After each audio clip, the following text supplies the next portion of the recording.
पेड़ पौधों के साथ होती हूँ, हवा के साथ चलती, कलियों के साथ खिलती, फूलों के साथ बहकती हूँ और पानी के साथ बहती बूंदों के साथ बरसती हूँ मैं जब अकेली होती हूँ। आपकी साहित्यिक यात्रा के बारे में बात करते हैं। जब मैंने कविता चुनी, मैंने आकाशवाणी छोड़ दिया और मैंने टीचिंग प्रोफेशन अपनाया। तो सिर्फ कुछ पंक्तियों में मैं ये जानना चाहूंगी कि अच्छी कविता आप किसे मानती हैं और एक अच्छी कविता की परिभाषा क्या है? दरअसल कविता मेरे हिसाब से जीवन से उगती है।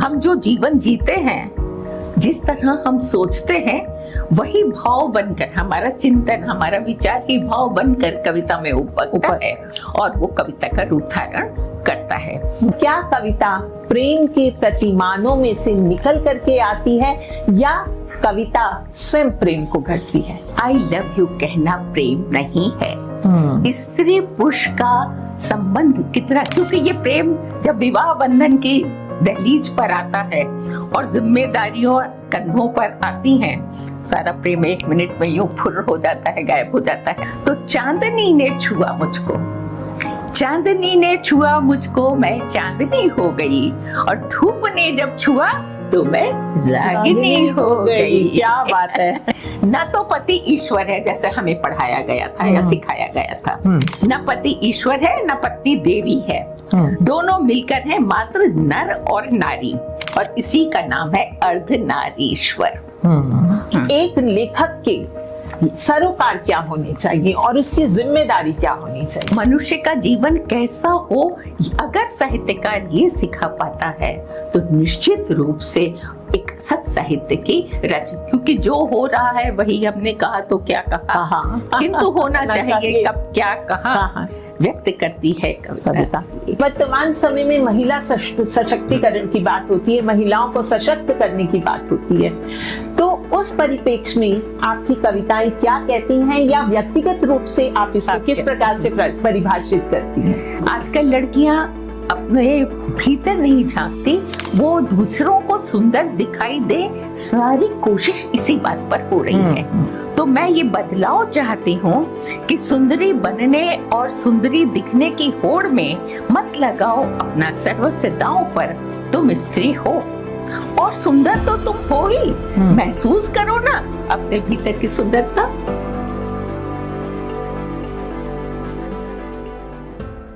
नमस्कार, आज अनीता वर्मा से संवाद में हमारे साथ हैं प्रतिष्ठित कवयित्री, ऐसी कवयित्री जिनके लेखन में छायावाद की वो नजर दिखती है, वो दृष्टि है जो छायावाद का मानवीकरण करती है, जो छायावाद के प्रेम में जीती है, जो छायावाद के प्रवाह को अपने भीतर समाहित करके चलती जाती है। उनकी कविताओं में मुक्ति बोध का, नई भावना को लेकर के चलना और नए समीकरण बनाना भी है। ऐसी कवयित्री जिन्होंने अब तक ढेरों पुस्तकें लिखी हैं और जिनके शिक्षण से हजारों शिक्षार्थी लाभान्वित हुए हैं। तो आज हमारे साथ स्टूडियो में हैं डॉक्टर मंजू गुप्ता। मंजू गुप्ता जी, स्टूडियो में आपका स्वागत है। धन्यवाद अनीता, आपने मुझे साक्षात्कार के लिए बुलाया, इसके लिए बहुत बहुत आभार। डॉक्टर मंजू गुप्ता, जिन्हें लोग फूलों की कवयित्री और पुष्पगंधा कवयित्री के नाम से जानते हैं, जिन्होंने 40 बरस तक दिल्ली के कमला नेहरू कॉलेज में शिक्षण किया और लगभग 7 किताबें लिखी जो हमेशा चर्चा में रही। आज फूलों की कवयित्री और पुष्पगंधा कवयित्री से हम यही से चर्चा को प्रारंभ करते हैं कि आपको पुष्पगंधा कवयित्री और फूलों की कवयित्री किस प्रकार से कहा गया, ये कैसे प्रारंभ हुआ? ये प्रारंभ ऐसे हुआ जी कि जब मैंने जन्म लिया तो प्रकृति के बीच में जन्म लिया। अरे वाह। और सृष्टि से मैं जन्म से जुड़ी हूँ। हाँ। मेरी माँ, नानी, दादी सब जो थे वो प्रकृति से इतना प्यार करते थे कि जीन्स में मेरे प्रकृति प्रेम आया है। अच्छा। और मम्मी पापा ने इतना बढ़िया बगीचा बनाया हुआ था। बचपन से हवा जब मुझे स्पर्श करती थी एक अजीब सा आनंद मैं महसूस करती थी, पुलक महसूस करती थी। बहता पानी मेरे भीतर भी कल कल बहने लगता था। तो प्रकृति मेरे जीवन में इस तरह आत्मसात हो गई है कि मैं उससे अलग अपने को मानती ही नहीं हूँ, मैं उसका अभिन्न अंश हूँ। मेरी सारी किताबें, मेरी सारी कविताएं प्रकृति के हर तत्व से जुड़ी हुई हैं। पहली किताब का नाम है मिट्टी की वर्णमाला। अच्छा। दूसरा है बाहों में उगे पंख, ये 1997 में प्रकाशित हुई जी। और फूलों की घाटी पर 45 कविताएं जब इसमें आई तो मुझे फूलों के साथ जोड़ा जाने लगा। अच्छा, तो जो पहली पुस्तक फूलों की घाटी आई, एक बार हम अपने दर्शकों को दिखा दें। वो किताब थी मेरी बाहों में उगे पंख, जो अच्छा। मेरा दूसरा कलेक्शन था। तो फूलों की घाटी की मेरी कविताएं बहुत प्रसिद्ध हुई और मुझे फूलों से जोड़ा जाने लगा। पर 2015 में मेरी आई फूल की जिद किताब। हाँ। ये है फूल की जिद। इसमें 80 कविताएं सिर्फ फूलों पर है।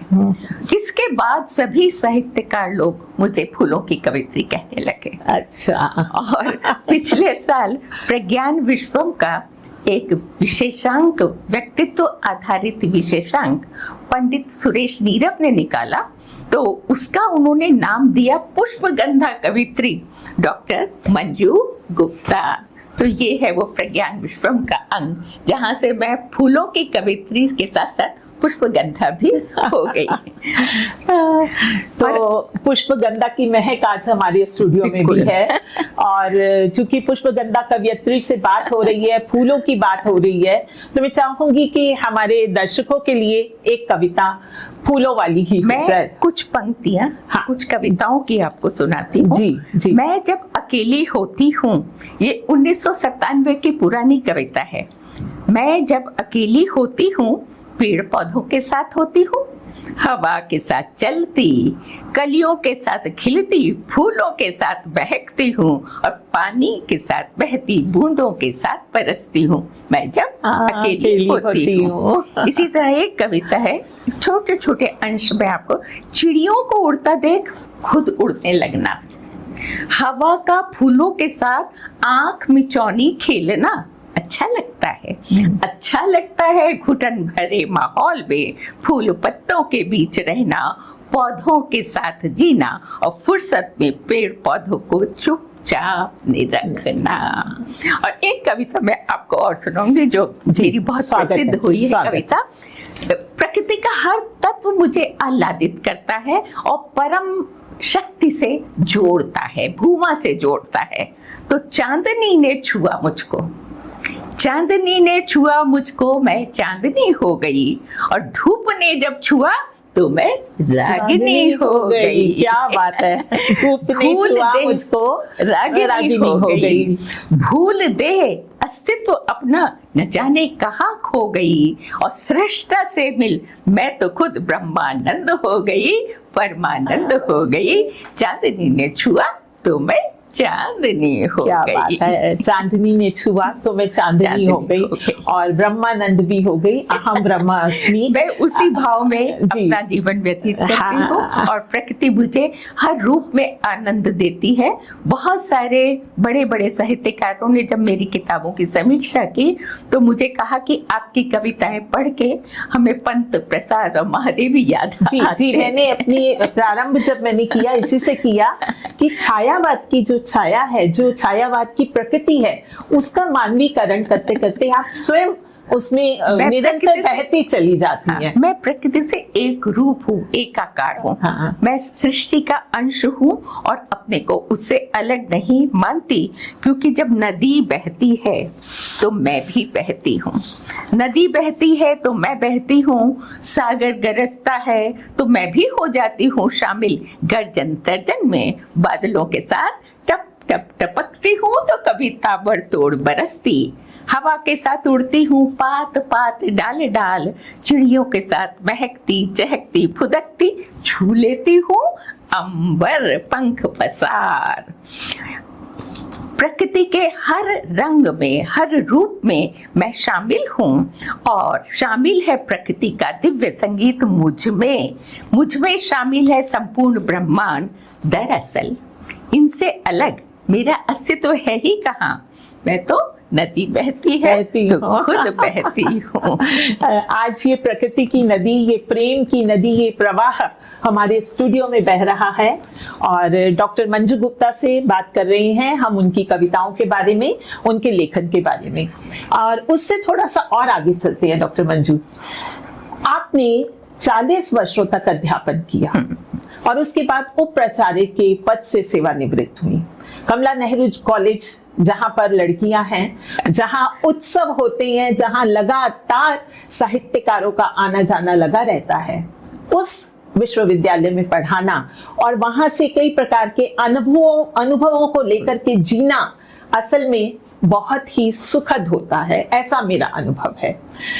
तो यहाँ मैं पूछना चाहूंगी कि इस दौरान आपको बहुत सारे साहित्यिक मित्र भी मिले होंगे, आपकी साहित्यिक यात्रा भी प्रारंभ हुई होगी, शिक्षण के साथ साथ आप साहित्य से भी जुड़ी रही। और जहां तक मुझे याद है, मैं भी आपके यहाँ बहुत से कार्यक्रमों में आती रही, निर्णायक के रूप में आपने मुझे कई बार बुलाया। तो कुछ उन यादों को ताजा करते हैं, उनके बारे में बात करते हैं, आपकी साहित्यिक यात्रा के बारे में बात करते हैं। जी, मैं मेरठ आगरा यूनिवर्सिटी की ऑल राउंड बेस्ट स्टूडेंट थी और मैं किसी भी क्षेत्र में जा सकती थी, लेकिन मैंने कविता चुनी, हिंदी चुनी पहले तो, और हिंदी के बाद मैंने कविता चुनी। मैंने आकाशवाणी छोड़ दिया और मैंने टीचिंग प्रोफेशन अपनाया। अच्छा। और अध्यापन ने मुझे जो अनुभव दिया और मेरी जिम्मेदारियां, जो एक डॉक्टर पति के साथ मेरी जिम्मेदारियां थी, उन जिम्मेदारियों और मेरी खूबियों, मेरी रुचियों के बीच संतुलन बनाने का मौका दिया। अच्छा। मुझे दिल्ली में रहने पर बहुत सारे बड़े बड़े साहित्यकारों से परिचित होने का मौका मिला। आकाशवाणी ने बहुत सारे साहित्यकारों से परिचय कराया। हम साल भर उत्सव मनाते थे, कभी प्रेमचंद जयंती आती थी, कभी तुलसी जयंती।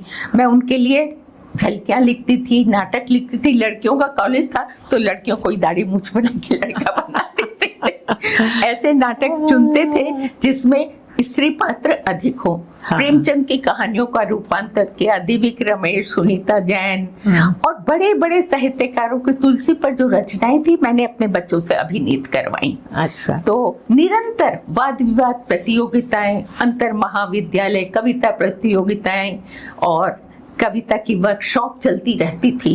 तो इस बीच में दिल्ली के जो प्रसिद्ध साहित्यकार थे, चाहे वो रामदरस मिश्र हों, डॉक्टर रिकेन तो हमारे यहाँ आते थे, हरीश नवल, सुरेश ऋतुपर्ण, दिव्य रमेश, ये सब मेरे साथ ही रहे। अशोक वाजपेयी हमारे यहाँ आए हैं, कैलाश वाजपेयी आए हैं। तो सभी से, सुनीता जैन, इंदु जैन, इनके साथ मैं बड़ी हुई हूँ। इनसे मैंने लिखना सीखा है, लिखने की प्रेरणा ली है और इन सब ने मेरी किताबों की समीक्षा की है।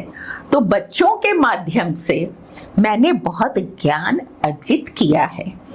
पढ़ा के जो मुझे नहीं मिला, उनको देखकर, उनको बढ़ता हुआ देखकर मैंने बहुत कुछ सीखा है अनीता। और मुझे लगता है अध्यापन का वो समय सिर्फ पढ़ने का समय नहीं था, लड़कियों को ऑब्जर्व करने का, लड़कियां किस तरह सोचती हैं। अपना तो मुझे पता था, लेकिन और लड़कियां कैसे सोचती हैं, ये उन छात्राओं को देखकर मैंने सीखा। अच्छा। मैं ये नहीं चाहती थी कि उनके अंक ज्यादा अच्छे आए। मेरा टीचर होके ये लक्ष्य था कि ये गरीब घरों के बच्चे जो हिंदी ऑनर्स में आ रहे हैं, ये आत्मविश्वास के साथ जिंदगी की जमीन को पकड़ कर खड़े हों, इनमें वो आत्मविश्वास जागे। तो मेरे बच्चे हिंदी में बड़ी बड़ी डिबेट्स में हिस्सा लेते थे, आकाशवाणी जाते थे, दूरदर्शन जाते थे और हर जगह वो जीत कर आते थे। मुझे लगता है उनका जीतना मेरी उपलब्धि था। जी, तो डॉक्टर मंजू गुप्ता, प्राध्यापिका, कमला नेहरू कॉलेज, बिल्कुल। एक तरफ ये व्यक्तित्व, उसके साथ साथ लेखन, कवियत्री और दूसरों के व्यक्तित्व को नई दिशा देने वाली एक अध्यापिका, प्राध्यापिका। दूसरी तरफ मंजू गुप्ता यानी मंजू, जिसके परिवार में सभी चिकित्सक हैं, लगभग सभी चिकित्सक हैं, जो एम्स के प्रांगण में रहती है, जो वहां पर बहुत तरह के नए रंग, जीवन से जुड़े दुखों को और उससे जुड़े, जिसे कहते हैं ना, बीमारियों के बीच जूझ रहे व्यक्तियों को देखती थी। तो दो तरह की मंजू, उनके बीच में संतुलन कैसे होता था और वो किस तरह से आपके लेखन में आ गई? मेरा जब विवाह हुआ दिल्ली में तो मेरे पति एम्स में फार्माकोलॉजी डिपार्टमेंट में थे और प्रमोशन होते होते वो बाद में फार्माकोलॉजी के हेड बने जी। उन्होंने ऑक्यूलर फार्माकोलॉजी का नया डिपार्टमेंट आरपी सेंटर एम्स में शुरू किया, जो पूरे हिंदुस्तान में अपना अलग तरीके का है और इंटरनेशनल लेवल का क्लिनिकल रिसर्च वहां पर होता था। अच्छा। उनकी किताबें क्लिनिकल रिसर्च की बेस बुक की तरह इस फील्ड के लोगों को जाननी पड़ती हैं जी। और डॉक्टर साहब ने 14 दवाइयों का अनुसंधान किया है। अरे वाह, एक अरे दवाई वाह। को बनाने में 12 साल का वक्त लगता है, तो आप अंदाज लगा सकती हैं वो कैसे व्यस्त रहे होंगे। और हमारा घर बीमारों से, रिश्तेदार हो या मित्र हो, भरा रहता था। मेरे बच्चे बड़े हो रहे थे, बच्चों की जिम्मेदारी, कॉलेज में पढ़ाने के अलावा पढ़ाई में मैंने कभी कोई कमी नहीं आने दी, कोई क्लास बंक नहीं किया। उसके अलावा एक्स्ट्रा करिकुलर एक्टिविटीज में मैं बराबर बच्चों को अपने साथ जोड़ती रही। तो डॉक्टर्स के बीच में रहकर कविता को जिंदा रखना, ये मंजू की जिद का कमाल है।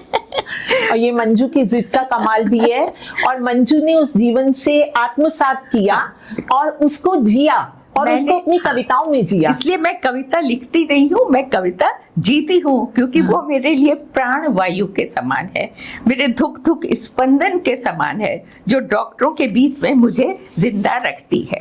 और मेरी बेटी आजकल डायरेक्टर प्रोफेसर है लेडी हार्डिंग मेडिकल कॉलेज में और इंटरनेशनल लेवल पे वो जानी जाती है, टॉप 10 गायनाकोलॉजिस्ट ऑफ इंडिया में गिनी जाती है। मेरे सन इन लॉ जो है, उनका मायोपिया क्लिनिक बच्चों के लिए चल रहा है, वो भी अपने तरीके की बिल्कुल अनोखी चीज है। वो भी इंटरनेशनली नोन ऑप्थोमोलॉजिस्ट है, न्यूरो ऑप्थोमोलॉजिस्ट है।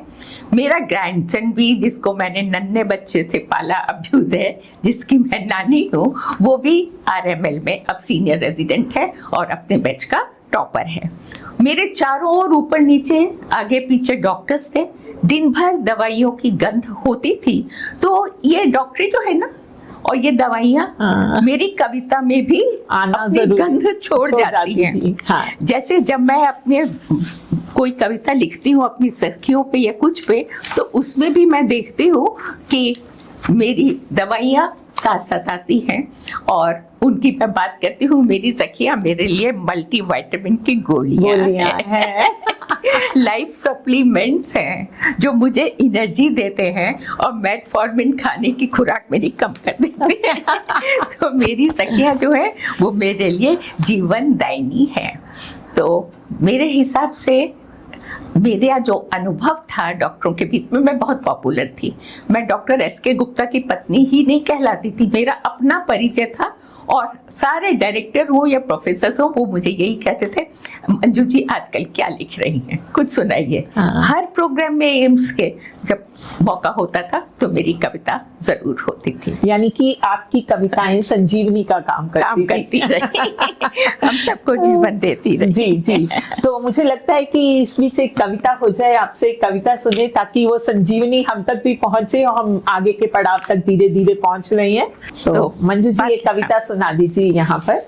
चलिए मैं आपको सुनाती हूँ। देश की हालत बहुत खराब है जी। हर तरीके की बीमारियां यहाँ पर फैली हुई हैं और मैं आईसीयू में बार बार देखती हूँ पेशेंट को जाते हुए। तो मैंने एक कविता लिखी, प्रश्नबिद्ध शरशैया पर हिंदुस्तान। जैसे महाभारत के युद्ध के बाद भीष्म पितामह शरशैया पर लेटे हैं और सारी समस्याएं महाभारत उनके सामने हो रहा है। तो आज हमारा हिंदुस्तान भी प्रश्नों की शरशैया पे भीष्म पितामह की तरह लेटा है और आईसीयू में डॉक्टर्स के बीच है। ऑपरेशन टेबल पर लेटा है हिंदुस्तान, एनेस्थीसिया के नशे में बेहोश। आसपास सब खड़े हैं चिंतित बदहवास, प्रार्थना मुद्रा में करबद्ध, डूबती है नब्ज छूट रहे प्राण, डॉक्टर्स हैरान, छोटे बड़े सभी परेशान और पास खड़ी सिराने रो रही है भारतीय संस्कृति। जैसे पेशेंट के साथ होता है, बिल्कुल। आंचल से मुंह ढाप भयावह प्रश्नों के घिनौने गिद्ध मंडरा रहे हैं चारों ओर। इन प्रश्नों का कोई जवाब हमारे पास नहीं है। आतंकवाद का खंजर लगा है हृदय में। बीमारी क्या है हमारे देश की, इस व्यक्ति की, कि आतंकवाद का खंजर लगा है हृदय में। भ्रष्टाचार के दीमक ने खा लिए फेफड़े। बढ़ती जनसंख्या छाती पर सवार है और बेरोजगारी से गुर्दे बेहाल। अलगाववाद ने तोड़ दी कमर, अशिक्षा की अर्थराइटिस, स्वार्थ का डायबिटीज और जातिवाद का गाउट, सांप्रदायिकता का अस्थमा, पॉल्यूशन का जहर खुला है रक्त में, ऑपरेशन टेबल पर लेटा है हिंदुस्तान। तो इसे हमें पुनरुज्जीवित करना होगा, पुष्ट बनानी होंगी अंतिम हिस्से तक शरीर के सब अंग, क्योंकि कोई भी देश विशिष्ट लोगों से नहीं चलता।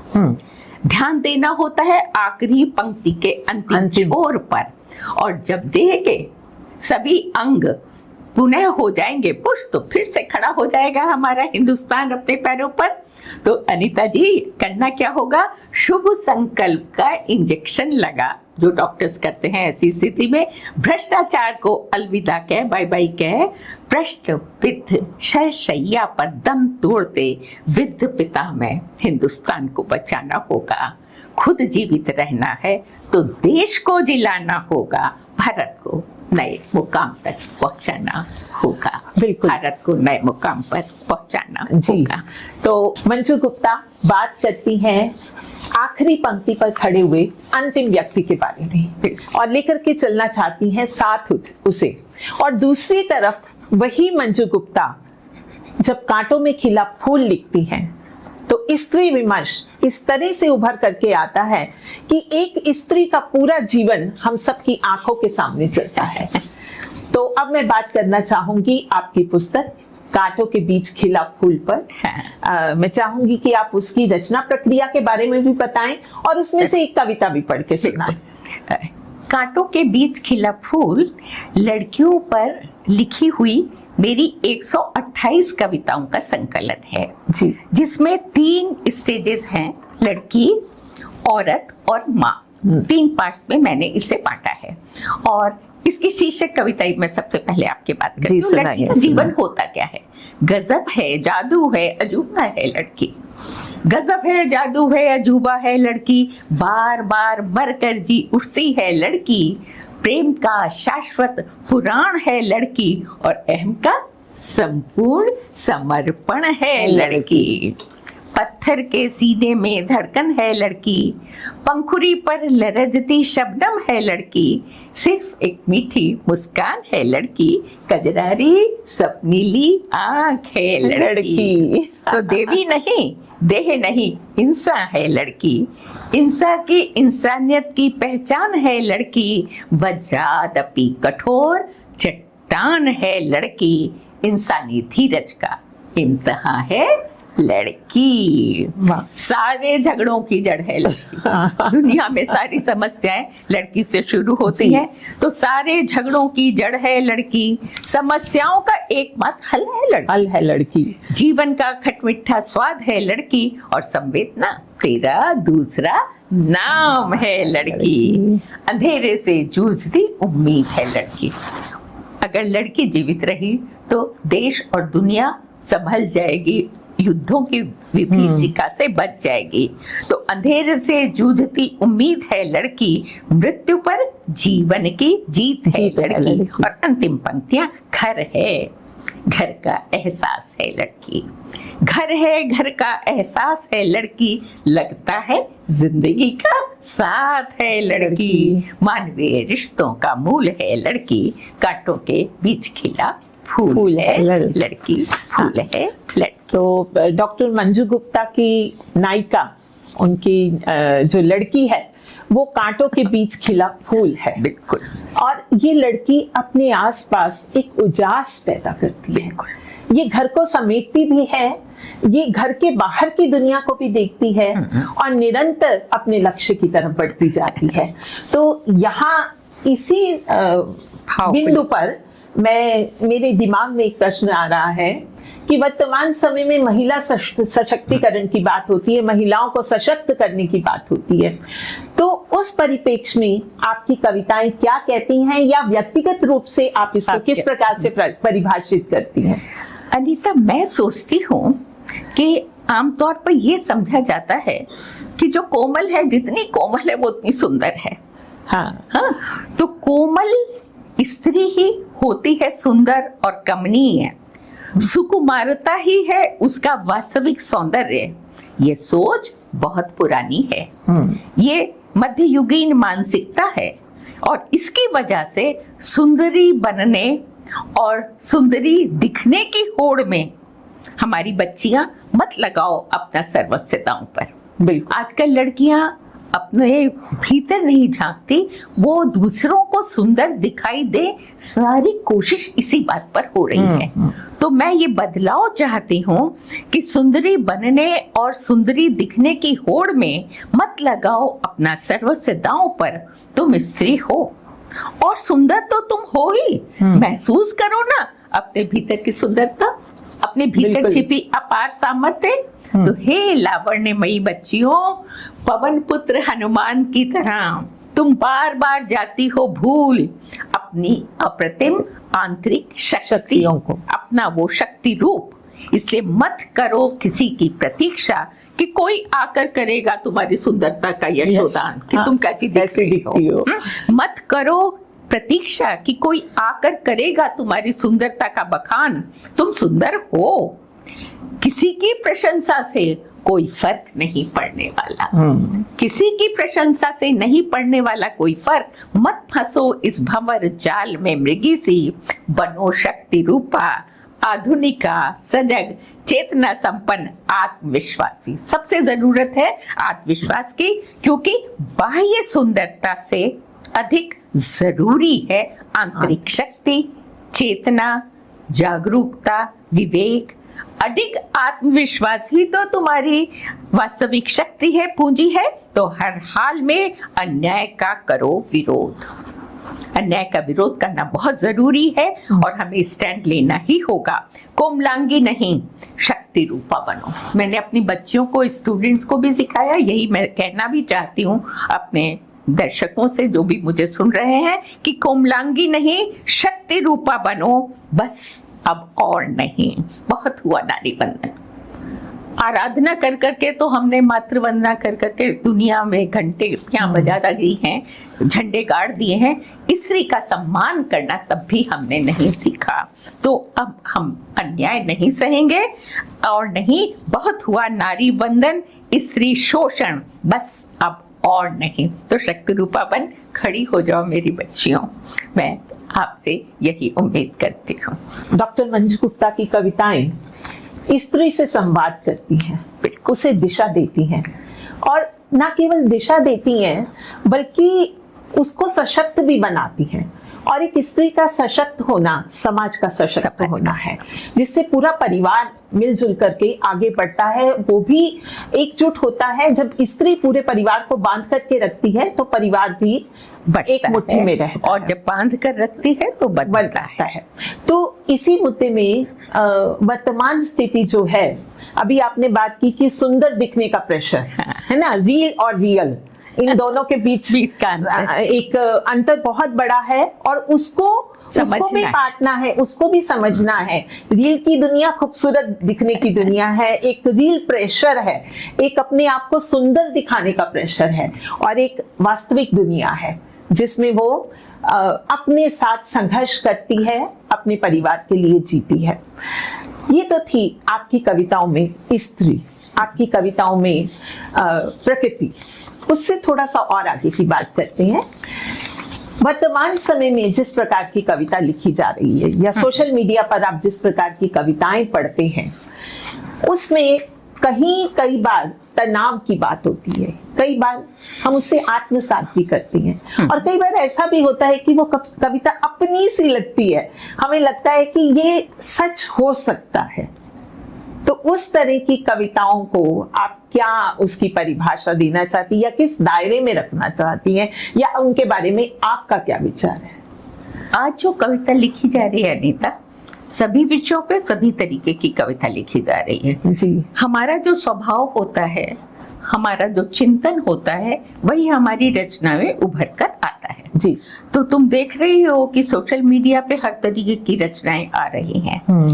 उनमें बहुत अच्छी भी है, बहुत कमजोर रचनाएं भी हैं और ऐसी भी हैं जो हमें प्रेरणा देती हैं। दरअसल कविता मेरे हिसाब से जीवन से उगती है। हम जो जीवन जीते हैं, जिस तरह हम सोचते हैं, वही भाव बनकर, हमारा चिंतन, हमारा विचार ही भाव बनकर कविता में उभरता है और वो कविता का रूप धारण करता है। तो एक कविता हो जाए सब। हाँ, बिल्कुल बिल्कुल सुनाइए। कविता जीवन से उगती है। ठीक। कविता होती क्या है? हाँ। तो कविता जीवन से उगती है, वो सबकी सखा सहेली है। जो सुने ना सुने पढ़े हर एक की, वह सबकी सखा सहेली है। कविता मन प्रांगण की तुलसी, मन सीप दमकता मोती क्या बात है। मन सीप दमकता मोती है। कविता जीवन से उगती है। जीवन से नाभि नाल बद्ध वो मानव की हमजोली है और अनुभव का खाद पानी पाकर आजीवन साथ निभाती है। क्या बात है, क्या बात अनुभव है। का खाद पानी पाकर आजीवन साथ निभाती है।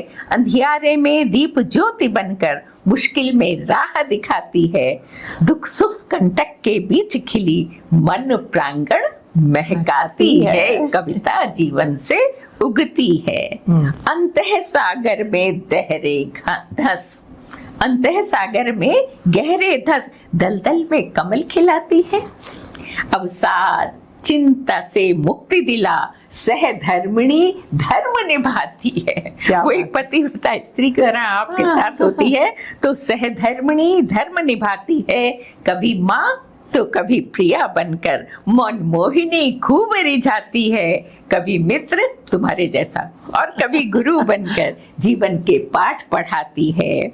विचारों को हृदय धरा में रोप शब्द रूप धर अंकुरित होती है।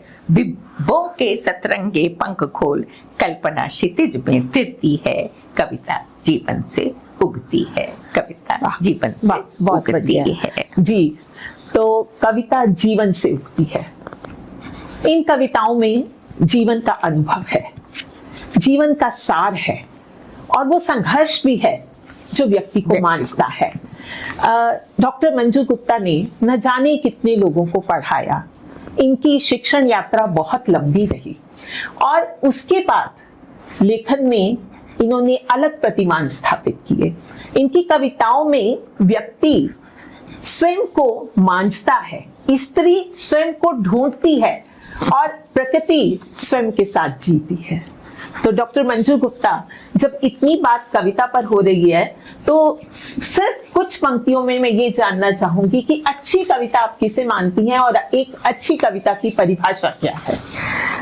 अच्छी कविता में सबसे पहले विचार बहुत जरूरी है, लेकिन कोरे विचार से कविता नहीं बनती जी। ये विचार जब हृदय की भूमि में भाव बनकर अंकुरित होते हैं तो शब्द रूप धारण करके कविता बनते हैं जी। तो गहन संवेदना, आत्मानुभूति, सद्विचार, अच्छे विचार और साथ में शब्दों पर अधिकार, भाषा पर अधिकार, क्षमता जब होती है तो कविता बनती है। और इसके लिए मैं कविता को क्या समझती हूँ इस पर बताती हूँ। कविता तो उम्मीद का चिराग है। हाँ। कविता नहीं है कल्पना की उड़ान, जैसा कि आमतौर पर समझ लिया जाता है।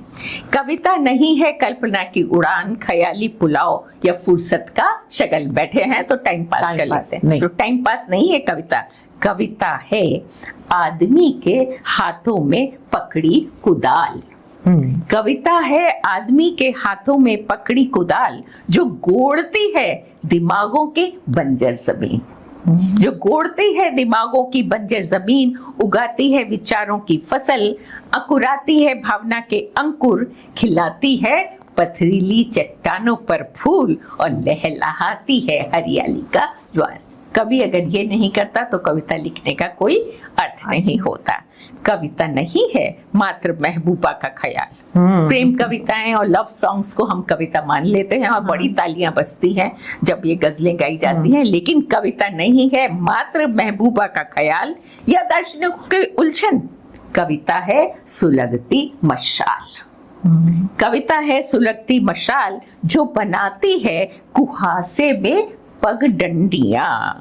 घुप अंधेरे में रोशनी की दस्तक है कविता। जब चारों ओर अंधेरा है तो कोई कविता की पंक्ति हमें जीवित रखती है, आशावादिता दीप की तरह जल उठती है। तो कुहासे में घुप अंधेरे में रोशनी की दस्तक है कविता। कविता नहीं है मन बहलाने वाली वेश्या, सर्कस का जोकर।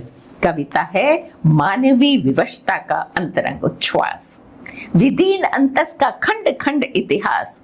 बारूदी दुनिया में जहाँ चारों ओर बारूद है और युद्धों की ज्वाला धधक रही है, बारूदी दुनिया में सुलगता आंसू है कविता। आदमी का संघर्ष और आक्रोश है कविता। जब बंद हो जाते हैं जिंदगी के सब द्वार, चढ़ा दी जाती है निकासियों पर अर्गलाएं, ठोक दिए जाते हैं श्वासों पर ताले। जब आदमी इतना मजबूर हो जाता है तब कविता खोल जाती है काल कोठरी में वातायन। क्या बात तब है। कविता खोल जाती है काल कोठरी में वातायन, बाल जाती है माने जला जाती है चुपचाप निराशा की दहलीज पर उम्मीद का चिराग। क्या बात। जला जाती है निराशा की दहलीज पर उम्मीद का चिराग। कविता है उम्मीद का चिराग जो सकारात्मक सोच हमें जगाती है, जीवन में संघर्ष करने की सामर्थ्य और शक्ति और प्रेरणा हमें प्रदान करती है। जी, तो कविता प्रेम का प्रकाश देती है। कविता जीवन में आशा भरती है। कविता एक सुखद हवा का झोंका है जो हमारे भीतर से हमें प्रकाशित भी करता है और सुहासित भी करता है। तो वो सुहासित होना, वो प्रकाशित होना अगर आप चाहते हैं तो पढ़ते रहिए डॉक्टर मंजू गुप्ता की कविताएं और सुनते रहिए आज के पॉडकास्ट में उन्हें। अब आगे के पड़ाव में मैं उनसे बात करूंगी उस विषय पर जो विषय आप सबको बहुत पसंद है। मैं बात करूंगी प्रेम की, वर्तमान प्रेम की, कि प्रेम में जब व्यक्ति होता है तो किस प्रकार की कविता लिखता है और क्या कविता प्रेम में सबल बनती है और क्या कविता प्रेम के प्रतिमानों में से निकल करके आती है या कविता स्वयं प्रेम को घड़ती है। तो मंजू जी इस पर एक छोटी सी टिप्पणी करते हुए एक प्रेम कविता भी पढ़ दीजिए। जी, प्रेम श्रृंगार रस के अंतर्गत आता है जी, और सामान्यतः इसको स्त्री पुरुष के प्रेम के रूप में परिभाषित किया जाता है। बिल्कुल। और आई लव यू कहना आज की हमारी जनरेशन के लिए इतना आसान हो गया है कि बात बात में सांस लेते लेते 14, 12, 15 साल के हो नहीं पाते आई लव यू वाला चारों ओर आपको दिखाई देगा सीन। लेकिन आई लव यू कहना प्रेम नहीं है। स्त्री पुरुष का संबंध कितना, क्योंकि ये प्रेम जब विवाह बंधन की दहलीज पर आता है और जिम्मेदारियों कंधों पर आती हैं, सारा प्रेम 1 मिनट में यूं फुर हो जाता है, गायब हो जाता है। तो मैं कहना चाहती हूँ कि दाम्पत्य जीवन यानी प्रेम का आधार क्या है, मूल मंत्र क्या है। तो लड़कियों की आंख, लड़कियां सपने बहुत देखती हैं और लड़की क्या, मुझे लगता है लड़के भी देखते हैं। तो लड़कियों की आंखों में काजल की तरह अंजे होते हैं इंद्रधनुषी स्वप्न। क्या बात। काजल की तरह अंजे होते हैं इंद्रधनुषी स्वप्न और उन्हें पूरा करने का दृढ़ संकल्प ले रहा होता है अंगड़ाई। उनकी सुंदर देह वल्लरी के साथ यदि मिल जाए भीतर के आत्मसुगंध, आत्मविश्वास और विवेक का खाद पानी, तो वो केवल अपनी घर गृहस्थी के लिए ही नहीं, संपूर्ण सृष्टि के लिए बन जाती है लक्ष्मी का वरदान। क्या बात। लेकिन उसके लिए जरूरी है कि सिर्फ आंखों के सपने नहीं, उन्हें पूरे करने की जिम्मेदारी भी उठाना उन्हें आना चाहिए। तो ये आत्मविश्वास जब उनमें जागता है तो वो बन जाती है लक्ष्मी का वरदान, और सरस्वती तो उनके भीतर पैसे ही विराजती है। और ऐसे में अगर उन्हें मिल जाए शिव शंभू का साहचर्य, सरस्वती लक्ष्मी को अगर मिल जाए शिव शंभू का साहचर्य, तो ये संबंध उन्हें बना देता है सबके लिए कल्याणकारी, और तब जीवन में होती है मंगल वर्षा। इसलिए दोस्तों, आप सबको मैं ये बताना चाहती हूँ, कहना चाहती हूँ अपने अनुभव से कि संबंधों में, स्त्री पुरुष संबंधों में परस्पर स्पर्धा नहीं, सहयोग चाहिए। मुकाबला नहीं है, कोई कंपटीशन नहीं हो रहा है, स्पर्धा नहीं, सहयोग चाहिए। प्रेम का आधार सहयोग होगा, विश्वास चाहिए, परस्पर सम्मान चाहिए, अधूरेपन को संपूर्ण करने के लिए सच्चा जीवन साथी चाहिए, कदम से कदम मिलाकर चलने वाला सहचर चाहिए, और एक दूसरे की सफलताओं को, उपलब्धियों को सेलिब्रेट करने वाला मन का मीत चाहिए। लड़की आगे बढ़ जाती है तो पुरुष बेचारे अभिमान में बैठा हुआ है और वो गड़बड़ा जाता है बैलेंस उसका, और लड़कियां आगे बढ़ी जाती है तो बड़ी मुश्किल होती है लड़कियों के लिए। तो यहाँ मैं कहती हूँ, हमें ऐसा साथी चाहिए जो एक दूसरे की सफलताओं और उपलब्धियों को सेलिब्रेट करे, ऐसा मन का मीत चाहिए। दुनिया की सबसे खूबसूरत शय होती है स्त्री पुरुष का मिलन। दाम्पत्य संबंध ये सबसे गहरा संबंध होता है। दोनों का परस्पर सामंजस्य केवल परिवार के लिए नहीं, पूरे उपवन की, सृष्टि की शोभा होता है। तो बच्चों, जीवन कोई प्रतियोगिता नहीं है, जीवन कोई प्रतियोगिता नहीं है, कंपटीशन नहीं है, मुकाबला नहीं है, होड़ या स्पर्धा नहीं है, ये तो सहचर्य है, सहयोग है। कभी एक कदम आगे बढ़ता है तो कभी दूसरा, लेकिन दोनों चलते तो है साथ साथ बराबर, और इसी का नाम है सच्चा प्रेम। मेरे हिसाब से यही है दाम्पत्य जीवन। न तो पति ईश्वर है जैसे हमें पढ़ाया गया था या सिखाया गया था, न पति ईश्वर है न पत्नी देवी है, दोनों मिलकर हैं मात्र नर और नारी, और इसी का नाम है अर्धनारीश्वर। मेरे हिसाब से अर्धनारीश्वर यही होता है जब हम एक दूसरे को जैसे हैं उस रूप में स्वीकार कर लेते हैं, जहां दोनों एक रूप होकर हो जाते हैं संपूर्ण। एक दूसरे की सकारात्मक खूबियों को स्वीकारें, जो पॉजिटिव चीज है उसे स्वीकारें, कमियों को नकारें, और तब साथ साथ बढ़ा जाता है आगे सुखी गृहस्थ के लिए, सुखी प्रेम के लिए। मेरे हिसाब से यही है मूल मंत्र, क्योंकि दो पहियों पर सदकर ही चलती है जीवन की गाड़ी।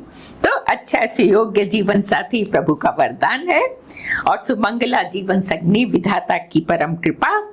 एक दूसरे का हृदय से सम्मान करना, भरोसा करना ही सच्चा प्रेम है, और यही है सफल दाम्पत्य जीवन का मूल मंत्र, प्रेम का जी जी, प्रेम का मूल मंत्र, सफल दाम्पत्य जीवन की नींव। दर्शकों, आपने देखा कि एक कवयित्री जब गद्य में बात करती है तो वो भी पद्य जैसा लगता है। जब एक शिक्षिका कुछ कहना चाहती है तो वो कविता कहते कहते भी हमें पढ़ा जाती है। तो जिस तरह से मंजू गुप्ता जी ने कविता को कवितामय ना होते हुए भी वाक्य में परिवर्तित करके गद्य से पद्य में परिवर्तित किया और प्रेम की परिभाषा हम सबके सामने रखी। अब उन्हीं डॉक्टर मंजू गुप्ता से उनके अनुभवों के आधार पर, उनके लेखन के आधार पर मैं ये पूछना चाहती हूँ कि एक लेखक के सरोकार क्या होने चाहिए और उसकी जिम्मेदारी क्या होनी चाहिए। लेखकीय सरोकार और उसकी जिम्मेदारी। देखिए, सरोकार मुझे लगता है कोई किसी को कुछ सिखा नहीं सकता, सबसे पहले खुद सीखना होता है जी। आज हमारी दुनिया उल्टा चल रही है। हाँ। कॉलेजेस में हम डिग्री बड़ी से बड़ी हासिल करें, बड़े से बड़े पद पर पहुंच जाएं, और किस तरह सारा भौतिक उपलब्धियां हमारी मुट्ठी में आ जाएं, हम उस साम्राज्य के मालिक, यही सिखाया जा रहा है जी। एक अच्छा इंसान होना हम भूल गए। जी बिल्कुल। और वो आदमी के भीतर जो एक सुगंध होती थी त्याग की, बल जिन मूल्यों की हम बड़ी बड़ी बातें करते हैं वो हमारे जीवन से गायब हो गई है। तो मुझे लगता है आजकल सिखाने से ज्यादा सीखने की जरूरत है।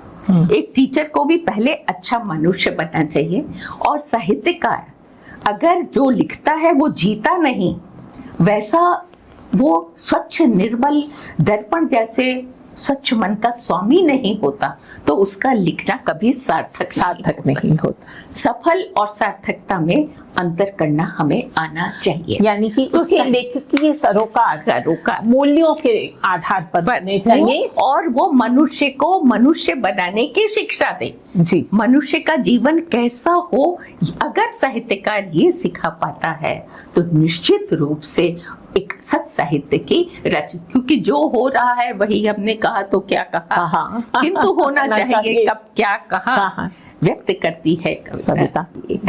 ये बहुत जरूरी है।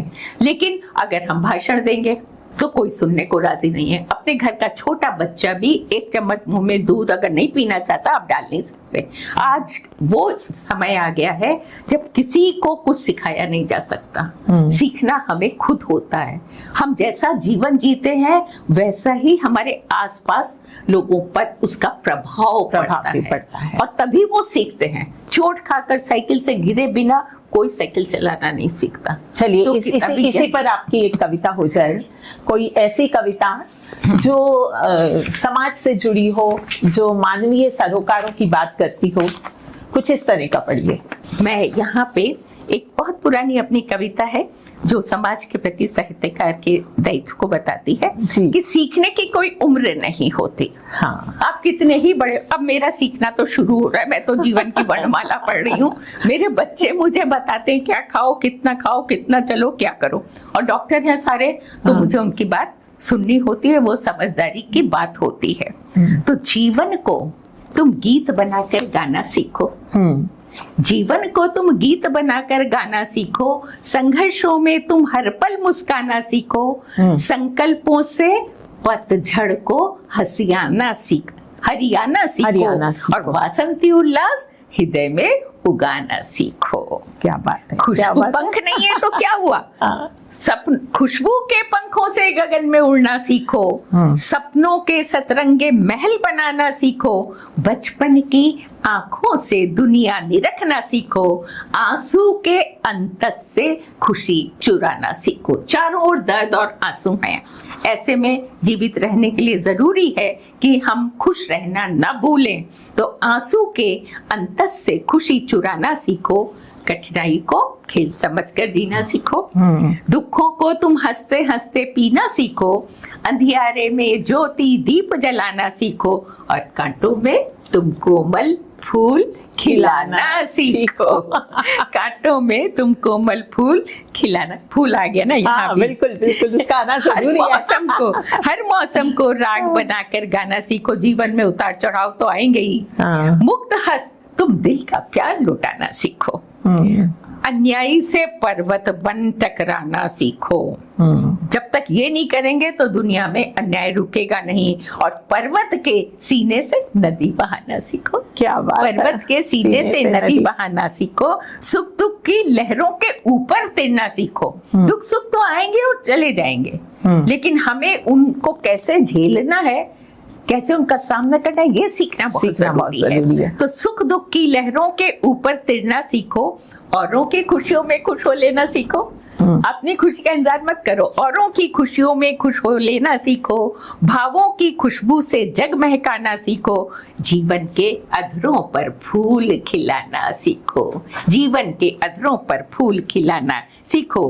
पर्वत रोके यदि राह तो उसे गिराना सीखो, साहस से हर मुश्किल को हल करना सीखो, मरुथल में गंगा की धार बहाना सीखो, और कर्मों की, ये सबसे ज्यादा मेरे हिसाब से महत्वपूर्ण है, कर्मों की छेनी से भाग्य जगाना सीखो। क्या लकीरों से भाग्य नहीं बनता, भाग्य हमें बनाना होता है अपने कर्म से। तो कर्मों की छेनी से भाग्य जगाना सीखो, इंसान हो हिंसा की तरह तुम जीना सीखो, दुनिया में तुम रंग सुनहला भरना सीखो, वर्षा की बूंदों से तपन मिटाना सीखो, सप्त सुरों से सरगम नई बनाना सीखो।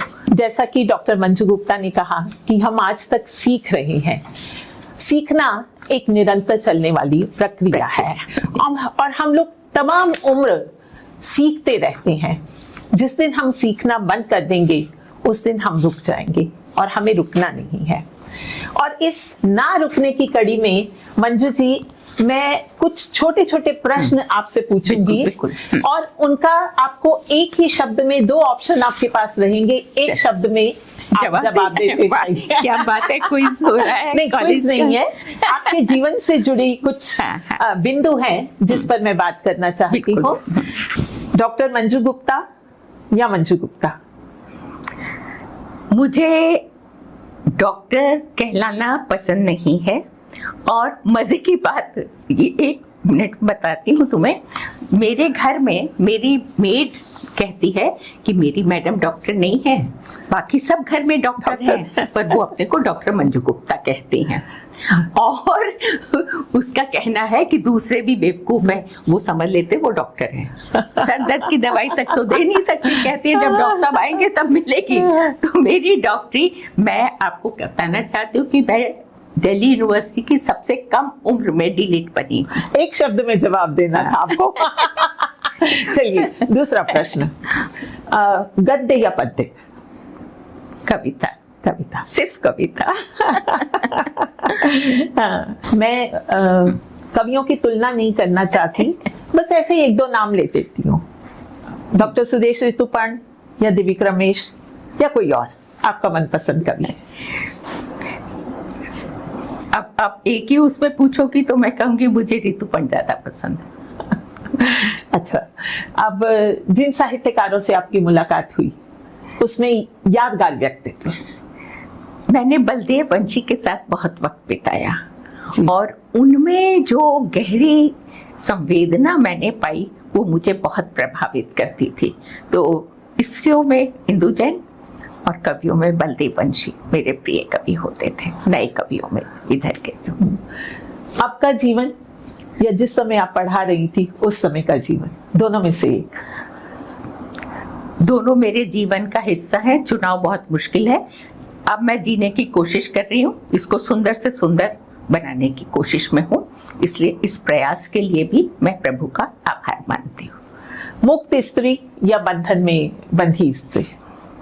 बंधनों में रहकर भी जो मुक्त रह सके, हाँ, वही स्त्री है। क्योंकि रिश्तों का आधार छोड़ के कोई जीवन नहीं है। सशक्त स्त्री किसे कहते हैं? जो आत्मविश्वासी हो, जिसमें अपने पर भरोसा हो, जो निर्णय लेने में समर्थ हो, वो है सशक्त स्त्री। जो दूसरों को गाइड करती हो वही नहीं है सशक्त स्त्री। अधिकारी जो खुद में अपने पर विश्वास रख के जीवन के हर संघर्ष का सामना कर सके, वो है सशक्त स्त्री। बहुत बढ़िया। और अब मैं चाहूंगी कि एक ऐसी कविता आप पढ़ी जो आपकी बहुत प्रिय कविता है, जो चर्चित कविता भी है और जिसे हमारे दर्शक भी सुनते रहे हैं और सुनना चाहेंगे। अनीता ने चर्चित कविता की बात की है, लेकिन मैंने फूलों पर इतनी कविताएं लिख डाली हैं और अभी भी लगातार लिख रही हूँ कि फूल पर एक नई कविता सुनाती हूँ। लोग फूल को देखते और खुश होते हैं और एक दूसरे को फूल देकर प्रसन्न होते हैं, लेकिन मैं कहना चाहती हूँ कि फूल सिर्फ देखने की चीज नहीं। फूल सिर्फ देखने की चीज नहीं, महसूस करने की वस्तु है, एहसास है। कभी तो गोद में चढ़ बच्चों से गुदगुदाते हैं, तो कभी षोडशी मुस्कान बन दिल को लुभाते हैं, कभी उद्दाम हंसी बन ज्वार से लहराते हैं और कभी आनंद सागर में डुबकियां लगवाते हैं। क्या बात है। फूल मुझे सृष्टि चक्र का, अपने अस्तित्व का बोध कराते हैं। बहुत सुंदर। हम मरते जीते हैं, फूल झड़ के फिर खिलता है। तो फूल मुझे सृष्टि चक्र का, अपने अस्तित्व का बोध कराते हैं। भावनाओं का छलकता जाम है फूल। दोस्ती का पैगाम है फूल, हृदय के सच्चे निश्चल उद्गार हैं फूल, और भावनाओं का कल कल बहता निनाद है फूल। भावनाओं का कल कल बहता निनाद है फूल, अतीव कोमल और अंतरंग संवाद है फूल। क्या हम कहते हैं, तो अतीव कोमल अंतरंग संवाद है फूल। बालहट, त्रियाहट और राजहट, ये तीनों संसार में मशहूर हैं। तो बालहट, त्रियाहट या तो कभी राजहट बन झड़कर बार बार खिल जाते हैं फूल। क्या बात है, क्या बात है। जिद्दी इतना है फूल कि झड़ने से कोई फर्क नहीं पड़ता, बार बार झड़कर खिल जाते हैं फूल। वायु झकोरों पर थिरकते ठुमकते, चित चोर कन्हैया से मंत्र मुग्ध करते, अपनी अदाओं से भरमाते इतराते, जादू की झप्पी है फूल। खुद हंसते या मुस्कुराते ही नहीं, देखने वाले के अधरों पर खुशी बन खिल जाते हैं फूल। तो हंसी, खुशी और आत्मीयता का ईश्वरीय वरदान है फूल। सृष्टा का सर्वाधिक नायाब अमूल्य उपहार है फूल। वो सिर्फ नयनों का सुख नहीं, देखने की वस्तु नहीं, हृदय का आनंद राग है फूल। अमृत छलकाता रस कलश है फूल। अमृत छलकाता रस कलश है फूल। तो अमृत छलकाता रस कलश है फूल, इस पंक्ति के साथ आज फूलों के साथ की गई अंतरंग वार्ता डॉक्टर मंजू गुप्ता के माध्यम से हमने की। हम उनका आभार व्यक्त करते हैं, धन्यवाद करते हैं, और फिर मिलेंगे किसी अन्य व्यक्तित्व से, किसी अन्य तरह के विषय पर बात करते हुए अगले पॉडकास्ट में। तब तक के लिए नमस्कार।